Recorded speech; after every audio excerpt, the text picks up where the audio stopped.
Falegnameria Paludetto. Da più di 60 anni. Il legno su misura a casa tua. Parliamo di rugby.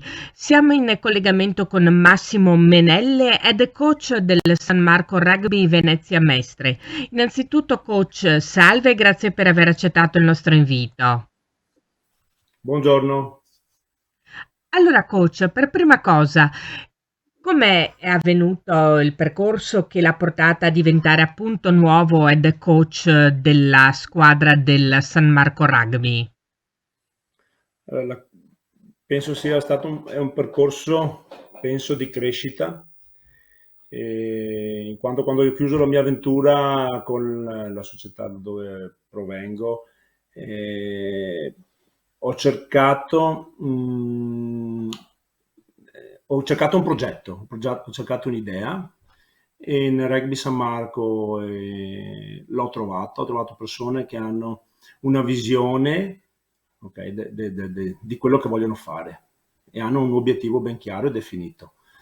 In questa cosa mi sono ritrovato molto e di conseguenza ho deciso insieme a loro di intraprendere questo percorso e di accettare questa sfida, indipendentemente dalla categoria, ma soprattutto ho cercato persone che hanno la mia stessa passione, la mia stessa visione.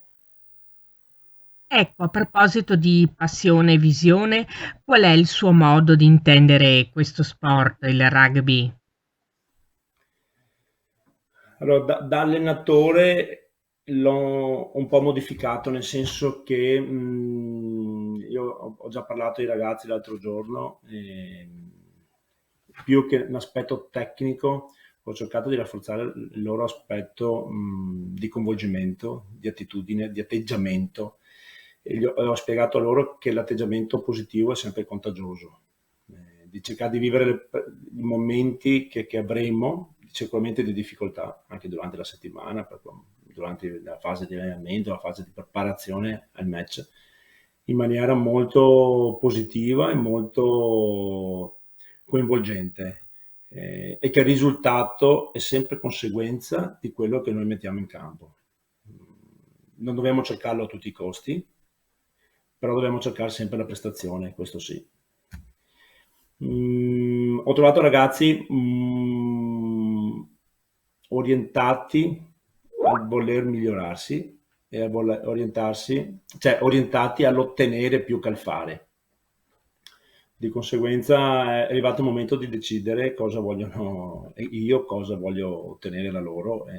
Diciamo che siamo abbastanza allineati sulla cosa. Non sarà facile, non ho la sfera di cristallo sicuramente, da poter dire non sono un mago, però insomma cerco con la mia passione, la mia intraprendenza, la mia positività di coinvolgere tutti all'interno di questo progetto. Certo, lei proviene dal paese rugby. Oltre a questa esperienza, ci può riassumere un po' la sua carriera sportiva sia da giocatore che da allenatore, appunto. Sì, io gli ultimi 6 anni ho allenato a Rugby Paese. Prima ho fatto le giovanili, poi ho fatto la squadra seniores negli ultimi 3 anni. Precedentemente ho fatto ho avuto altri, come posso dire, Esperienze, diciamo. altre esperienze, sì, grazie, non mi veniva la parola.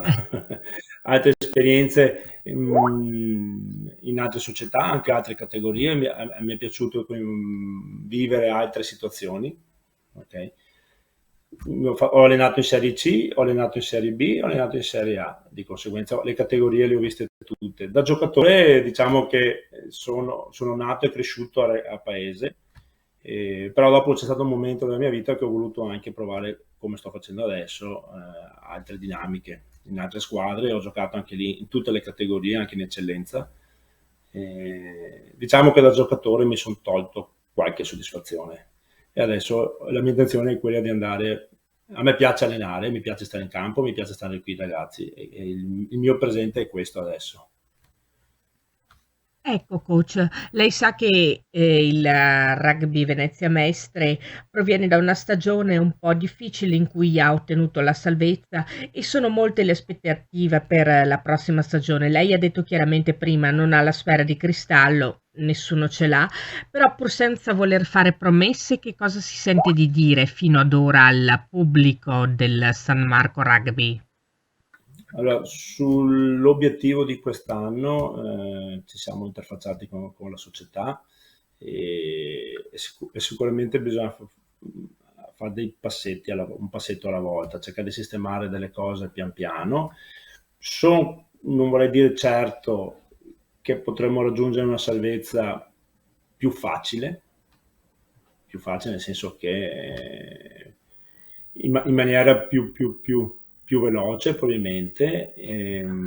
Questo è quello che mi sento di dire. L'obiettivo per quest'anno è questo, il progetto è un progetto sui 3 anni, di conseguenza ci sarà ogni anno un passettino in avanti per andare a stabilizzarci in una classifica medio-alta. Questo è l'obiettivo che ci siamo fissati, non facciamo proclami Certo. di promozione, di cose strane. L'obiettivo è obiettivo chiaro, ben definito e lavorare ogni giorno per andare a raggiungerlo. Questo è il nostro modo di lavorare per quest'anno e per i prossimi 3. Chiarissimo. A proposito di lavoro, sicuramente lei dovrà essere affiancato da uno staff che comprenderà anche un allenatore dei tre quarti e un preparatore fisico. In tal senso avete già deciso qualcosa insieme con la società? Ci stiamo organizzando, ci stiamo parlando, stiamo sentendo varie persone e penso che a giorni avremo chiuso anche la parte di staff al completo con l'integrazione della parte di un preparatore atletico che seguirà i ragazzi in campo e anche in palestra e un secondo allenatore che mi aiuterà in tutte le dinamiche di campo, come ha detto lei, seguirà principalmente la fase di tre quarti. Ma stiamo in chiusura, non dico a ore, ma a giorni, stiamo sentendo delle figure che sposino il nostro progetto, ecco, perché è importante che tutti abbiamo la stessa visione in maniera da poter portare avanti la nostra idea. Indubbiamente. Un'ultima cosa, coach. Lei è soprannominato Caps e le persone che conoscono bene il mondo del rugby sanno perché, ma perché ci stesse ascoltando e non conoscesse questo ambiente? Come mai questo soprannome? Il soprannome me l'ha dato un mio compagno di squadra quando giocavo, ma ormai sono tanti anni che ce l'ho vestito addosso, dipinto addosso. E niente, quando io ero giocatore nel rugby paese ho fatto il capitano per molti anni, molti anni, e a un certo punto un ragazzo mi ha affiliato questo soprannome, Caps, che sta per dire capitano in maniera molto sintetica. Ed ancora oggi continuano a chiamarmi con quel soprannome. Posso dire la verità, un po' ancora mi piace sentirmi chiamare così, perciò non ho mai avuto problemi, perciò continuo a essere chiamato, mi fa sentire giovane, mi fa rivivere quei momenti là dove giocavo. Certo, una storia sicuramente molto interessante. E dunque per averci parlato di sé e dei suoi progetti ringraziamo di cuore Massimo Menelle, head coach del San Marco Rugby Venezia Mestre, per essere stato con noi. Grazie a voi.